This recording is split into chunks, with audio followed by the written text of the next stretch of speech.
En fait, c'est un principe où on coupe drastiquement les glucides et au lieu, on mise sur les matières grasses. Et donc, il y a un moment, le corps va commencer à brûler la graisse par le foie qui va faire les cétones et ensuite, c'est le nouveau carburant énergétique. Et c'est à ce moment-là qu'on perd du poids. AVS avec Philippe Robichon. À votre santé bien-être, on en parle jusqu'à 10h sur Beurre FM et nous allons parler du régime cétogène en pratique ce matin avec mes invités. Léné Knusten, vous êtes avec nous, bonjour. Bonjour. Alors, je ne sais pas si je prononce bien votre nom, Léné. Léné, c'est parfait. Et après Knudsen. Knudsen. C'est danois. D'accord. Vous êtes autrice culinaire et styliste culinaire. D'accord, vous n'avez pas l'air danoise comme ça. Non. Vous avez plusieurs... J'ai plusieurs racines, je suis une grande métissée. Ouais. Qui fait une force aussi. Entre quoi et quoi coréenne, japonaise, mongole, vietnamienne, chinoise, américaine, latine. Bien. Et vous avez grandi à Copenhague. Oui, toute ma vie. Vous publiez Batch Cooking, libre cétogène aux éditions First, une sélection de 50 recettes à cuisiner facilement, à l'avance. Et évidemment, ça s'adresse aux personnes qui suivent cette diète cétogène. Nous avons Kaina avec nous au téléphone. Bonjour Kaina. Bonjour. Et bienvenue Kaina. Vous suivez la diète cétogène depuis combien de temps ? 1 an. D'accord. Qu'est-ce qui vous a dirigé vers la diète cétogène ? Quelles étaient vos motivations ? Alors, mes motivations, c'est que j'avais beaucoup d'intolérance alimentaire. Je voulais donc notamment tout ce qui est gluten. Je voulais supprimer le sucre. Et j'en avais marre d'être grosse, de me sentir grosse en fait. Et j'étais très fatiguée. Et dans ma famille, mes frères ont adopté l'alimentation cétogène, puisque pour nous, c'est pas un régime, c'est une alimentation, c'est une forme d'alimentation. Et je me suis lancée.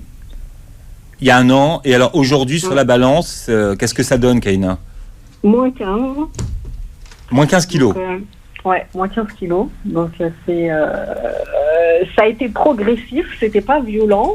Je me suis même pas rendu compte que je maigrissais. Et surtout, vous savez, on maigrit, mais il y a différentes formes d'amincissement. Et là, en fait, c'est un amincissement progressif et équilibré. D'accord. C'est pas le premier régime que vous suiviez, Kaina ? J'en avais fait un pour mon mariage, mais c'est tout. Après, je n'étais pas une adepte. J'étais pas une adepte des régimes parce que, en fait, j'avais fait un burn-out et j'ai grossi. Et j'ai fait, comment ça s'appelle ? Le régime d'un très célèbre médecin, le Ducan. Mais c'était la première fois. D'accord. Le Ducan qui était réputé pour faire perdre rapidement beaucoup de poids à beaucoup de gens. Exactement. Alors, on va présenter Léné. Léné, vous avez eu plusieurs vies dans votre vie. Tout à fait. Vous avez commencé par être mannequin.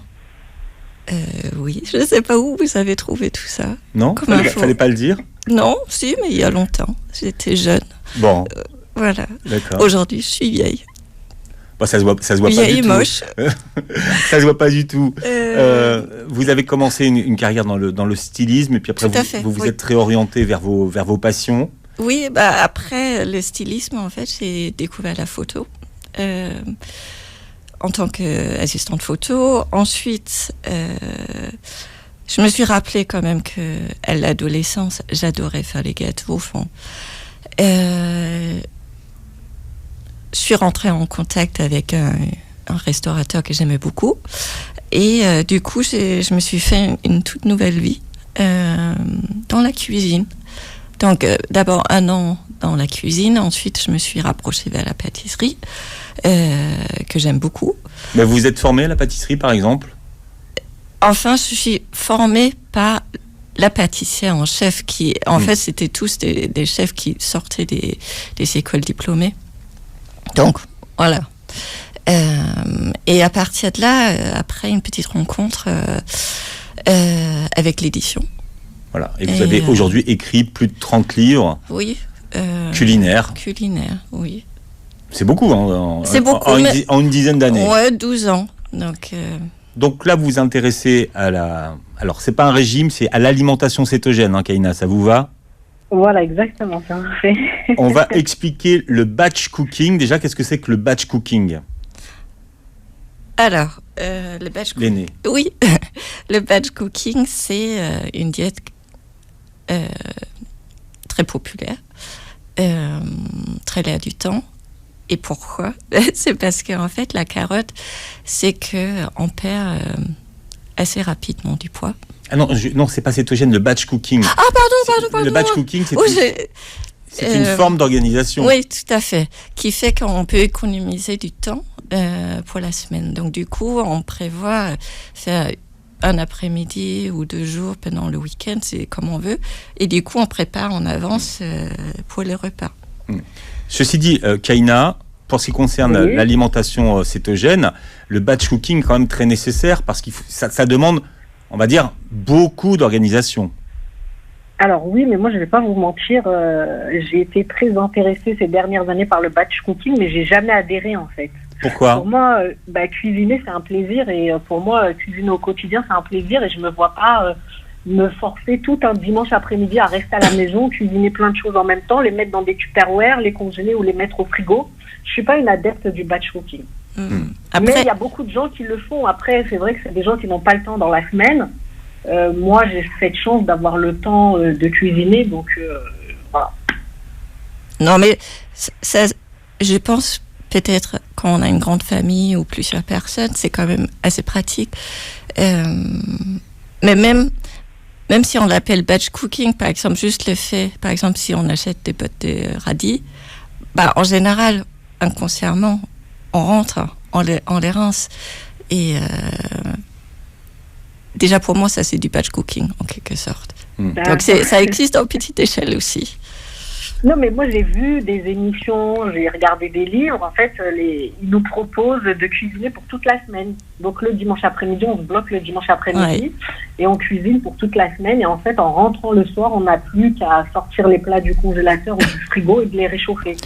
Oui, mais en fait, moi personnellement, je pense que préparer pas entièrement le repas, c'est une force aussi déjà pour économiser du temps le week-end, mais aussi pour la fraîcheur. Donc peut-être juste faire petite préparation. Et ça aide vraiment dans la semaine. Mais après, chacun fait comme on veut. Oui, vous, pour expliquer le principe de votre livre, donc vous avez 17 semaines à peu près. Donc, c'est comme inspiration. Voilà. Et donc, ça donne... Il y a les menus. Alors, les menus du soir, beaucoup. Hein. Oui, en fait, non, mais ça, c'est une partie prise parce qu'en fait, on n'avait pas assez de pages dans ce livre pour faire vraiment matin, midi, soir. Donc on s'est dit, voilà, déjà, souvent c'est un peu les mêmes recettes qui existent. Donc déjà avoir un nouveau soufflet d'air, c'est pas mal. Voilà. Pour ceux qui nous écoutent et qui n'ont jamais utilisé et pratiqué l'alimentation cétogène, il y a cette idée qu'on ne peut rien manger. Kaina, est-ce qu'au début, vous avez ressenti ce sentiment que finalement c'était compliqué de composer un repas ? Ah oui, franchement, moi au début, c'était compliqué parce que quand je voyais mes frères venir à la maison et qu'ils avaient adopté cette alimentation cétogène, à chaque fois ils disaient à ma mère non, je mange pas ça, ça convient pas ça. Quand on allait manger au restaurant en famille, ils appelaient le restaurateur pour dire on souhaite manger, mais on a des intolérances alimentaires, donc il y a ça qu'on peut pas manger. Donc pour moi, ça avait l'air très contraignant. Et ensuite, j'ai commencé à lire des livres, à aller surfer un petit peu sur les réseaux sociaux pour voir Instagram, les recettes, etc. Et après, ça m'a rassurée. Mais j'avais vraiment peur d'avoir qu'une catégorie d'aliments qu'on mange tout le temps et qu'au bout d'un moment, on soit lassé de ces mêmes aliments. C'est vrai que l'aîné, quand on parle d'alimentation cétogène, on a l'impression qu'il n'y a pas beaucoup de diversité alimentaire. Oui. C'est vrai. On se concentre plutôt sur les légumes verts, de la famille de choux. Les crucifères. Oui, les crucifères, les fameuses. Les asperges, les poivrons. En fait, tous les légumes avec une basse index glycémique. Et la fameuse avocat. Oui. En résumé, on a l'impression que l'alimentation cétogène, c'est on mange de l'avocat et du chou. Kaina, non? Non, ça s'arrête pas là quand même. Non. Après, je sais pas, ça m'intéresse. Qu'est-ce que vous préparez, par exemple, pour le soir, ou n'importe. Alors moi, mon plat préféré, franchement que j'aime bien, je mets du chou-fleur, soit en vapeur, soit à l'eau. Mm-hmm. Après, je le mets au four et je coupe un fromage, le reblochon, je le coupe en deux, je le mets dessus et je mets au four et c'est parti. D'accord. Voilà, c'est le poivre et moi j'aime beaucoup. Sinon, je peux même faire la même chose. En fait, j'ai appris à cuisiner le chou autrement. Donc, oui, le chou-fleur, important. par exemple. Voilà, avec le chou-fleur, je peux faire un taboulé de chou-fleur. Mm-hmm. Franchement, c'est magnifique. Pareil, le chou-fleur en mixé, ça ressemble à de la semoule. Donc, on peut manger un couscous, en fait, mais avec de la semoule de chou-fleur. Oui. On peut faire un hachis parmentier avec. Et franchement, moi, ça a changé ma vie. Hein. Et ça m'intéresse que vous dites le reblochon. Le reblochon, normalement, il est mou. Oui. C'est un fromage à pâte molle. Oui. Parce que normalement, ils disent qu'il faut plutôt favoriser les pâtes dures. Mais après, j'imagine qu'on peut faire peut-être des petites relâches. Oui, après, on peut faire des adaptations, mais après, ça reste du fromage, c'est gras, il n'y a pas de sucre dedans. Voilà. Après, on peut faire ça avec toute forme de fromage. On peut mettre du gruyère, du parmesan. Chacun fait comme il aime.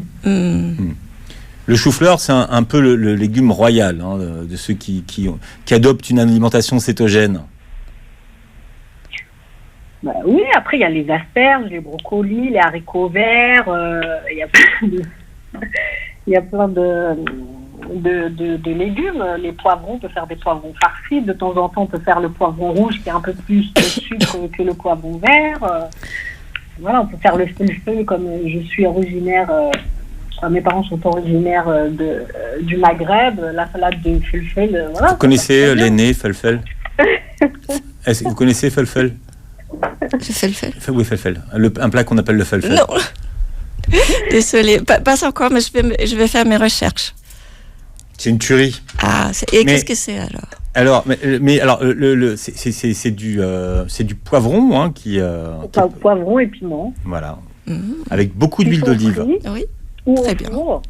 Et après qu'on coupe en petits morceaux ou bien qu'on passe au pilon avec de l'huile d'olive, du sel. Certains rajoutent de l'ail. Voilà, c'est très bon en accompagnement. C'est génial. Et je pense aussi, c'est ça, là, il faut être assez inventif pendant cette diète parce que comment cuisiner plusieurs manières le même légume pour ne pas tourner en rond. Ceci dit, Kaina, on va être honnête, le felfel, c'est un plat qui se sauce. Non, mais j'ai appris à le manger à la cuillère. Oui, qui se sauce avec du pain. Oui, mais j'ai appris à le manger à la cuillère. Mais après, Philippe, on oublie le pain. Parce que moi, au début, quand j'ai commencé cette alimentation, je cherchais toujours un substitut. Donc oui, j'ai l'habitude de manger du pain, donc il faut que je fasse du pain keto, il faut que je mange des pâtes mais keto. Moi, j'avais l'habitude de manger du riz, beaucoup de riz, il faut que je me trouve du riz. Et toujours mes frères, ils me disaient, mais Kaina, il ne faut pas trouver de substitution à ce que tu mangeais habituellement. Il m'a dit, parce que ça va être compliqué. C'est vrai. C'est vrai que les premières semaines, je cherchais plein de recettes et c'était plus ou moins bon. Certains pains, c'était pas bon du tout. Avec, par exemple, le lin mixé, c'était une catastrophe, ça sent mauvais. Je me suis dit, mais comment on peut manger ça, quoi? Et 1 an après, elle adore ça. Oh non, mais non, j'en mange plus du pain. C'est vraiment quand je veux me faire une folie, je me fais un pain keto, ou sinon ça s'achète sur des sites spécialisés. Mais bon, je trouve que ça coûte cher et que c'est pas non plus. Ça n'a pas le goût du pain, quoi. C'est pas une dinguerie, quoi. Ouais, et c'est ce qu'on s'est dit ça avec Philippe tout à l'heure, c'est que autant peut-être profiter de tirer un trait sur le pain, au moins pendant qu'on fait la diète. Et après. Alors, comment on fait pour cuisiner? Comment on fait pour s'organiser? Comment on fait pour diversifier ses repas lorsqu'on adopte une alimentation cétogène? On en parle ce matin avec mes 2 invités. Aujourd'hui, Lene Knudsen est avec nous. Elle est autrice culinaire et elle publie Batch Cooking, libre, cétogène chez First. Alors, c'est une sélection de 50 recettes cuisinées facilement à l'avance. Et ça, ce sont vos recettes que vous avez faites. C'est la fusion. D'expérience ou d'envie, surtout. Vous allez voir. Moi, je vous félicite parce que c'est facile et on a presque envie de tout. Ah, quasiment. Et c'est sympa. Voilà, merci, Kaina est avec nous pour parler après un an de diète ou en tout cas d'alimentation cétogène. C'est vrai que les résultats sur les gens qui la pratiquent sont spectaculaires. On va peut-être rappeler un petit peu les principes de la méthode, Lene. Oui, en fait, c'est un principe où on coupe drastiquement les glucides. Et au lieu, on mise sur les matières grasses. Et donc, il y a un moment, le corps va commencer à brûler la graisse par le foie qui va faire les cétones. Et ensuite, c'est le nouveau carburant énergétique. Et c'est à ce moment-là qu'on perd du poids. Alors vous êtes une fan de pâtisserie. J'imagine que vous avez été assez frustrée avec l'alimentation cétogène. Non, parce que pas trop comme Kaina. Moi-même, j'ai un terrain très allergique et voilà pourquoi j'ai commencé mon école de diététique. Donc du coup, moi aussi, je mange très peu de pain, de blé. Voilà. Naturellement, déjà. Naturellement. Vous l'avez coupé de votre alimentation. Oui. Est-ce qu'il existe des interdits alimentaires dans l'alimentation cétogène? Oui, Lene. Oui, tout à fait. Il faut réduire un maximum de glucides, des légumes, le pain, le riz, les légumineuses, toutes les légumes qui sont un taux élevé de glucides. Avec un fort index glycémique. Kaina, il y a des interdits? Oui, moi c'est tout ce qui est sucre, tout ce qui est féculent, légumineuses, voilà, et les fruits. Donc il n'y a que certains trucs qu'on peut manger des baies, mais après je vous avoue que maintenant, après un an de keto, donc je m'autorise de temps en temps une pêche, un brognon, voilà, parce qu'il ne faut pas, faut rester entre 25 à 30 grammes de sucre par jour. Et est-ce que je peux demander, vous êtes à combien de grammes de glucides par jour? Après, je ne vais pas vous mentir, moi je ne les calcule pas, parce qu'au début, mais c'est bien, c'est bien. Voilà. Parce qu'au début, quand je fais mes recherches sur Internet, les livres que j'ai lus, en fait, il faut calculer, comment ils appellent ça? Les macros. Il faut calculer les macros, mais je comprenais rien du tout. Et ensuite, sur les sites, ils nous renvoyaient à des applications qu'on pouvait télécharger, mais les bonnes applications, elles sont en anglais. C'était compliqué parce que c'est du vocabulaire... c'est du vocabulaire de la santé. Moi, je parle un anglais, mais c'est un anglais de tous les jours. Et donc, je comprenais rien. Et quand je demandais à mes frères, ils me disent « Mais non, c'est trop compliqué, tu vas te compliquer. Déjà, tu changes d'alimentation. Alors, si en plus, il faut que tu calcules tes macros, etc. » Il m'a dit « Le seul indicateur, c'est ton corps. » Voilà. Il m'a dit « Il faut ressentir quand tu manges. Si tu as encore faim, c'est que tu n'as pas mangé assez de gras. » Et effectivement, au début, j'avais encore faim et je me faisais une boisson grasse et ça passait. Sinon, je mangeais un peu plus de beurre et après, tout s'est bien passé. Et donc, c'est pour ça que j'ai jamais calculé les macros. Et je sais qu'il faut rester entre 25 et 30 pour s'affiner, pour perdre du poids. Enfin, il préconise de commencer par 50 parce que déjà, c'est un choc pour l'organisme et après, on peut éventuellement descendre de plus en plus. Après, au début, j'ai suivi, excusez-moi de vous couper, j'ai acheté le livre d'un Américain, je ne sais plus c'est quoi son nom, et il a préparé les 3 premières semaines et je savais qu'avec ces 3 premières semaines, j'étais à 25 grammes. Voilà, donc moi j'avais suivi ça. je me suis dit, je prends lui cette base-là, mais déjà rien que le premier déjeuner, il avait proposé une salade avec des champignons, de la salade verte, des tomates cerises, mais j'avais plus faim en fait, je l'ai même pas fini la mais la c'est salade, super. et il y avait une omelette. J'ai dit, mais c'est un truc de fou. Habituellement, je l'aurais fini, j'aurais eu encore faim. Mais et voilà, donc au début, je me suis appuyée justement sur un programme qui était préétabli pour m'accompagner dans cette modification alimentaire. Et après, j'ai commencé à faire mes recettes et à regarder un peu sur Internet, voir ce que les gens mettaient sur Instagram, ce qu'ils avaient mangé. Et je m'inspirais de ça pour ensuite faire mes plats et mes repas. Et je pense quand même que c'est important, enfin, en tout cas pour les débutants, de se faire aider par les calculateurs.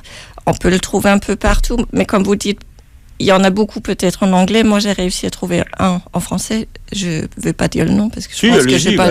Non, mais est-ce qu'il a fonctionné? Est-ce qu'il était utile et performant? Oui, je le trouve bien. Il s'appelle MyPal. Pardon.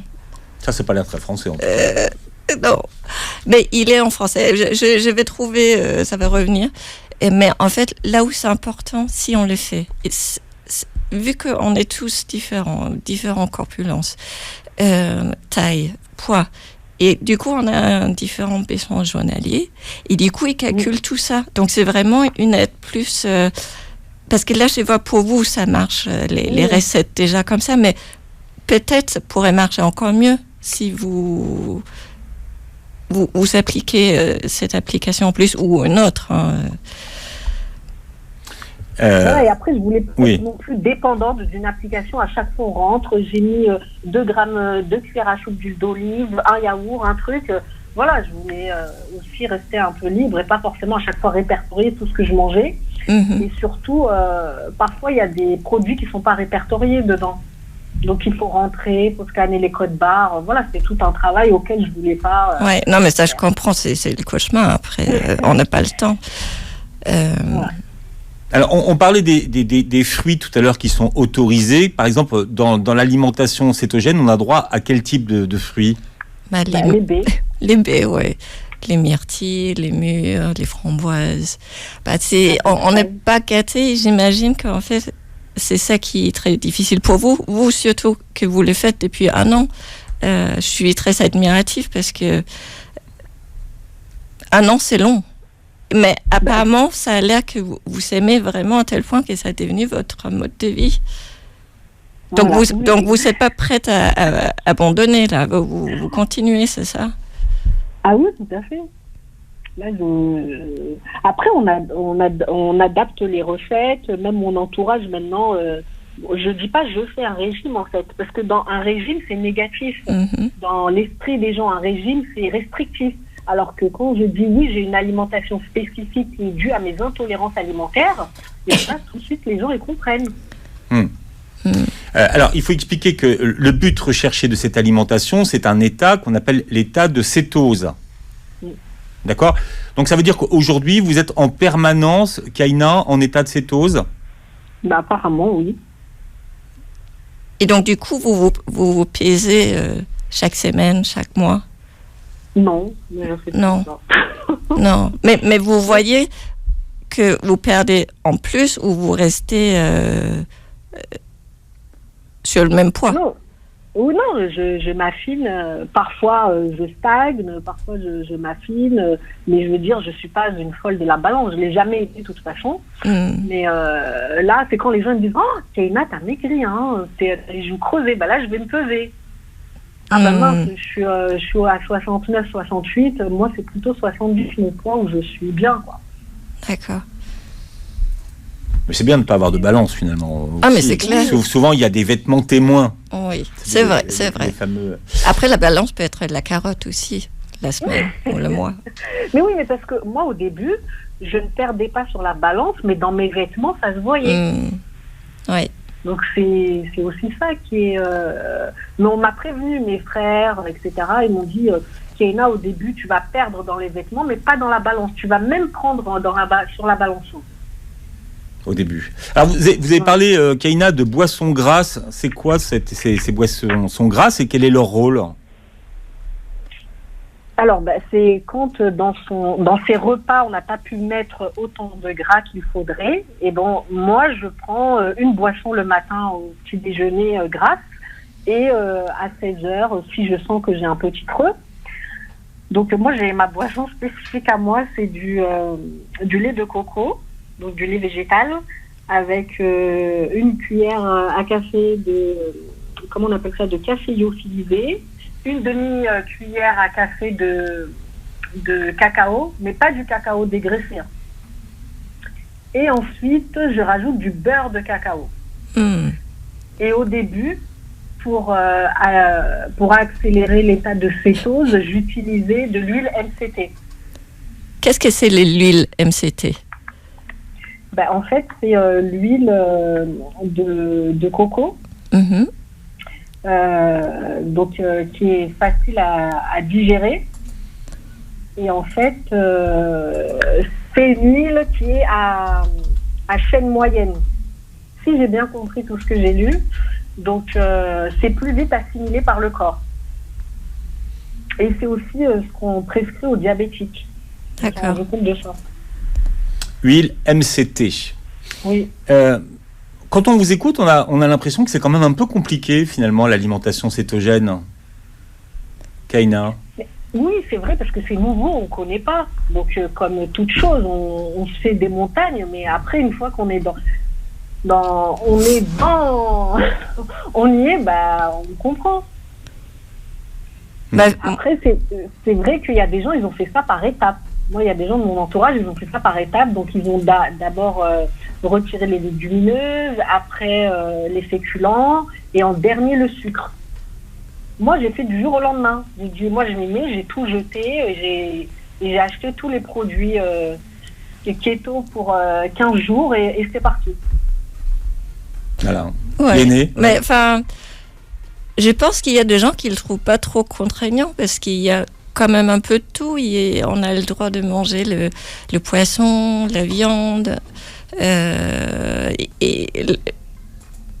quand même aussi un peu de légumes. Et je voulais savoir avec vous, Kaina, parce que normalement les experts disent, voilà, le fait qu'on mange beaucoup protéiné, du coup c'est pro-inflammatoire. Et est-ce que vous faites quelque chose pour rectifier le tir, genre vous prenez des probiotiques pour la microbiote, ou qu'est-ce que vous faites ? Je vais vous dire, par exemple, moi mes frères ils m'ont prévenu que je pouvais être constipée. C'était pas du tout le cas. Hein. Parce que je mangeais tellement de salades, tellement de fibres que non. D'accord. Et après keto, c'est vrai que quand on regarde sur les comptes Instagram, etc., des gens qui suivent l'alimentation cétogène, surtout les Américains, eux, c'est le keto, mais version viande et fromage, crème fraîche à fond, quoi. On a l'impression qu'ils mangent que ça en devient... Moi, quand je voyais ça, je me dis, mais c'est pas possible, c'est de la nourriture d'obèse. Je peux pas manger ça. Quand je les voyais manger leur demi-entrecôte, ils rajoutaient du gras... je me dis, mais c'est pas possible. Ouais. Et après, c'est en lisant, effectivement, après, il y a différentes formes d'alimentation cétogène. Oui, c'est sûr. J'ai constaté aussi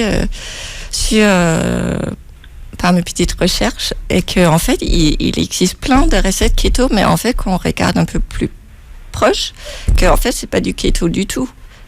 Et voilà. Et donc, du coup, le danger avec ça, c'est qu'on peut le suivre. C'est sûrement très bon. Mais du coup, la cétose n'est plus en marge, et du coup, on ne perd pas le poids. Vous n'êtes plus en état de cétose, et donc finalement, vous perdez plus de poids. Voilà, on parle de l'alimentation cétogène en pratique, comment ça se met en place un petit peu au quotidien, et comment cuisiner avec mes invités. L'aîné Knudsen est avec nous. Je rappelle que vous êtes autrice culinaire et styliste culinaire, et que vous publiez Batch Cooking libre cétogène aux éditions First. Donc, ces 50 recettes que vous avez faites, vous, elles sont faciles à pratiquer. Et notez que vous aussi, vous êtes une spécialiste du microbiote. Vous vous êtes intéressé à un moment donné de votre formation, de savoir qu'est-ce qu'on donnait à manger à son microbiote pour qu'il aille bien. Alors, il y a du chou, donc j'imagine que le microbiote est content. Et puis, nous avons Kaina qui est avec nous. Kaina qui pratique l'alimentation cétogène depuis plus d'un an, qui a déjà perdu 15 kilos. Donc l'aîné, qu'est-ce qu'on mange au quotidien? Finalement, ça donne quoi en recette?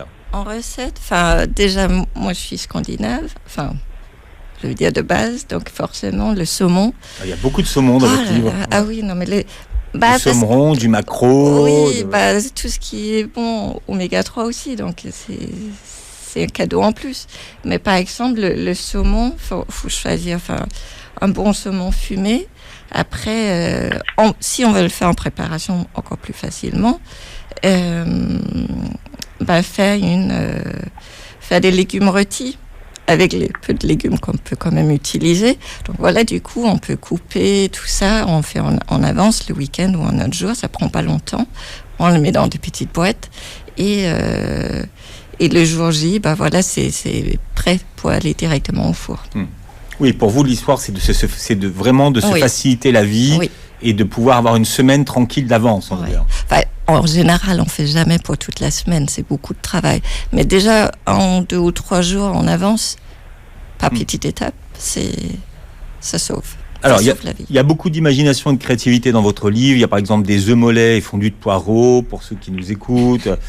Il y a du gratin de courgettes et tomates provençales, des steaks hachés et choux de Bruxelles gratinés. La salade de canard et d'asperges, tiens, Kaina, c'est pour vous, ça. Miam, miam. Vous avez revisité quelques classiques de la cuisine asiatique. Donc là, vous avez des salades vietnamiennes au confit de canard, des salades thaï au bœuf aussi. Finalement, on peut manger plus de choses qu'on imagine. Oui, en général, il suffit d'apporter des épices. C'est si simple que ça. Vous proposez par exemple une recette de tacos au fromage avec une sauce bolognaise barbecue. Oui. Bon, comment dans l'alimentation cétogène on fait pour les pâtes? Parce que là aussi vous faites de la pizza, mais là c'est pas de la farine classique. Non, c'est comme Kaina avait dit, faire un taboulé de chou-fleur, et ensuite on le mélange avec un œuf et du parmesan, et on fait une espèce de pâte, on le tapote, aplatisse à plat, et du coup c'est notre fond pizza. Voilà. Et sinon on peut le faire avec du fromage. Oui, tout à fait. Avec de la mozzarella. Mais comme la science, ils préconisent plutôt les fromages durs, voilà, mais après on fait comme on veut. Voilà. Donc vous remplacez. Alors, vous avez une recette de crêpes par exemple. Comment vous faites vos crêpes, vous? Les petites crêpes. Les petites crêpes. Oui, en fait, les petites crêpes, ce sont des omelettes ultra fines avec du fromage mou ou pâte molle ou pâte dure. Et pour les tacos, alors qu'est-ce que vous utilisez? Les tacos, pareil, c'est du fromage râpé. Et soit à la poêle, on le fait fondre, et ensuite il devient évidemment croustillant avec la cuisson, ou au four. Et il faut juste dire qu'au four, il faut être à côté, il faut être assez réactif parce que ça va très vite. Il y a un moment, le fromage va trop se figer pour pouvoir les plier après. Voilà, petite astuce. Je parle de l'expérience, de la mauvaise expérience, c'est pour ça que je le dis. Cheeseburger, salade et guacamole. Donc là, voilà aussi, pareil pour ceux qui aiment bien l'alimentation Tex-Mex.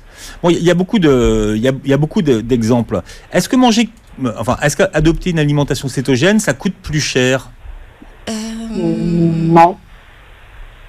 Kaina, vous dites non. L'aîné? Non. Non, pas plus que si on est carnivore de nature et qui achète beaucoup de viande.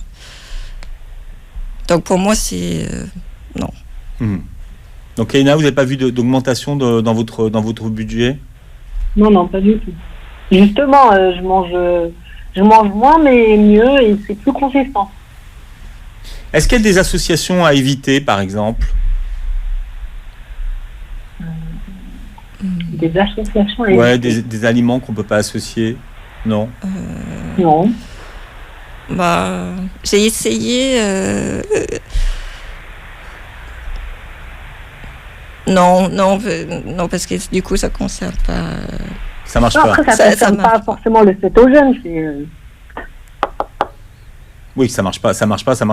Non, parce qu'on sait déjà quels légumes on peut utiliser. Donc, en général, c'est très. Ça va avec tout. Mais non.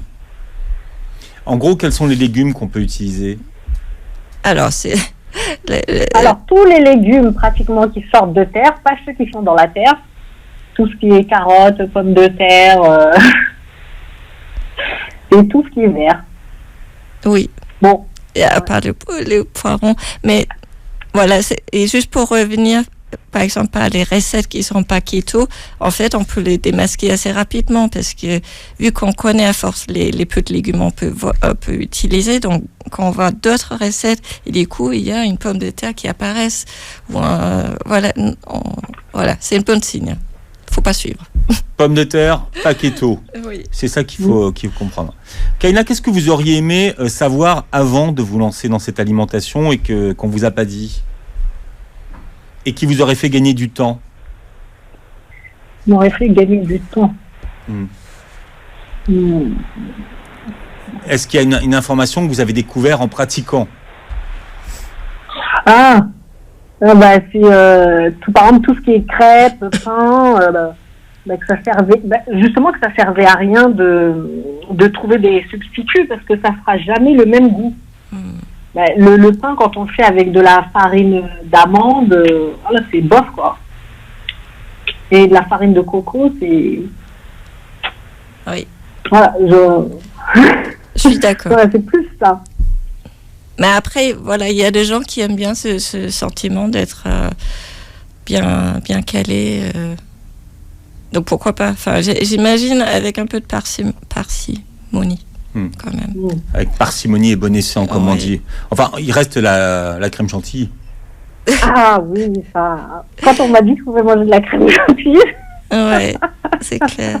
Bon, après, il faut pas rajouter du sucre qui est quand même un ingrédient important dans la chantilly. Oui, mais à force, on s'habitue. Le sucre, on arrive on s'habitue même, par exemple, on nous propose d'utiliser de l'érythriol, du sucre de fleurs de coco.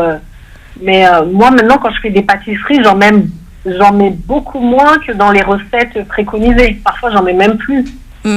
C'est sûr. Qu'est-ce que vous pensez justement de l'utilisation des sucres alternatifs, Léné?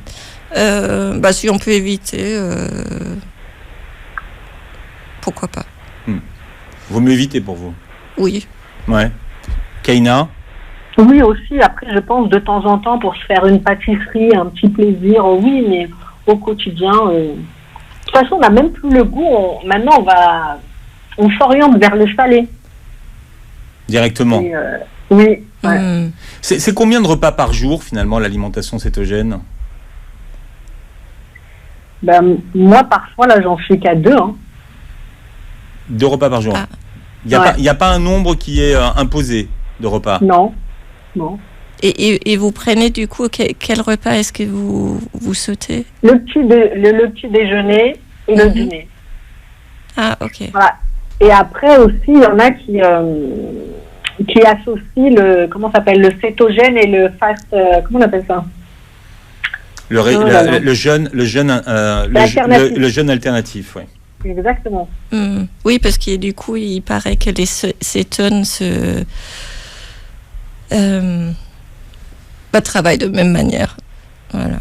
Moi, je le fais, mais c'est naturel. C'est parce qu'au quotidien, j'ai pas le temps de rentrer à la maison à midi pour me préparer à manger. Et comme je veux pas manger n'importe quoi dehors, je rentre à 16h, 17h et là, je mange mon repas du soir.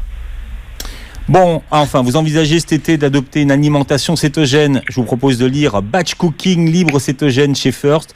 Donc, c'est 50 recettes à cuisiner, c'est facile et vous les préparez à l'avance grâce justement au Batch Cooking. C'est le livre de Léné Knudsen, notre invité. Merci Kaina d'avoir été avec nous. Bonjour. Voilà, vous réécoutez l'émission en podcast sur beurrefm.net et vous regardez la vidéo de cette émission sur notre chaîne YouTube et passez une très belle journée santé sur Beurre FM.